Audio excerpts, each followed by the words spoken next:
ఒకవేళ సడన్‌గా మీకేమన్నా మంచి జాబ్ వచ్చిందనుకోండి, వదిలేసి ఎళ్ళిపోతారా?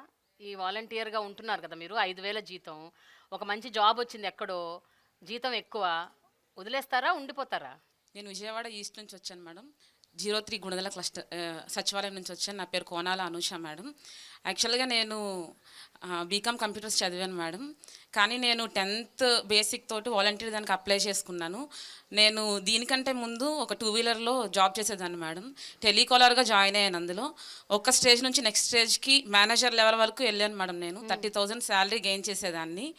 అయితే నేను వాలంటీర్ వ్యవస్థ స్టార్ట్ అయినప్పుడు 2019 నవంబర్‌లో నేను జాయిన్ అయ్యాను.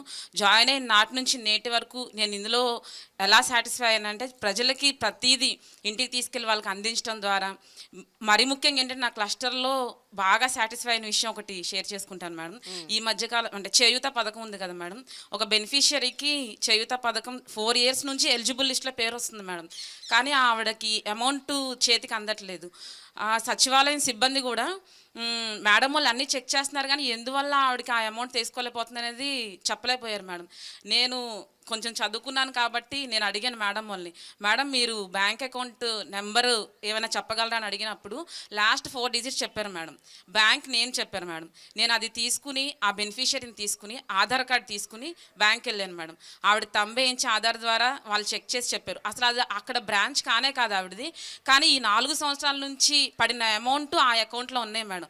అసలు ఆ బెనిఫిషియరీలో ఆనందం చూసినప్పుడు అసలు అది ఎండ్లెస్ అనమాట. నేను మాటల్లో చెప్పలేను. ఆవిడ నన్ను కౌగిలించుకుని యాక్చువల్గా చెప్పాలంటే ఆవిడ ఒంటరి మహిళ మేడం. ఒంటరి మహిళ పెన్షన్కి పెడదామనే టయానికి ఆవిడకి ఏజ్ లిమిట్ సరిపోలేదు. చేయూత చూస్తే ఇలా వచ్చింది. నేను చదువుకున్న చదువు ఇలా నాకు బాగా యూజ్ అయిందని చెప్పి నేను చాలా గర్వంగా చెప్పగలను మేడం. నేను కూడా ఒక పెన్షనర్నే మేడం. యాక్చువల్గా నేను వాలంటీర్కి రాకముందు 2009లో నాకు ఫైర్ యాక్సిడెంట్ అయ్యింది. నా బాడీ అంతా ఫైర్ అయిపోయి హ్యాండ్ కూడా చూపిస్తున్నాను కదా మేడం. నాకు 56% హ్యాండిక్యాప్డ్ ఉంది. ఎట్లా పెన్షన్ పెట్టుకోవాలో కూడా నాకు అసలు తెలియదు. అయితే నేను వాలంటీర్గా జాయిన్ అయిన తర్వాత నేరుగా సదరన్ స్లాట్ బుక్ చేసుకోవడము, ఎవరి దగ్గరికి వెళ్ళి లంచం ఒక్క రూపాయి కూడా లంచం కట్టుకోకుండా పెన్షన్ పొందుకోవడానికి కూడా నేను చాలా గర్వంగా చెప్పగలుగుతున్నాను. Very good, very good.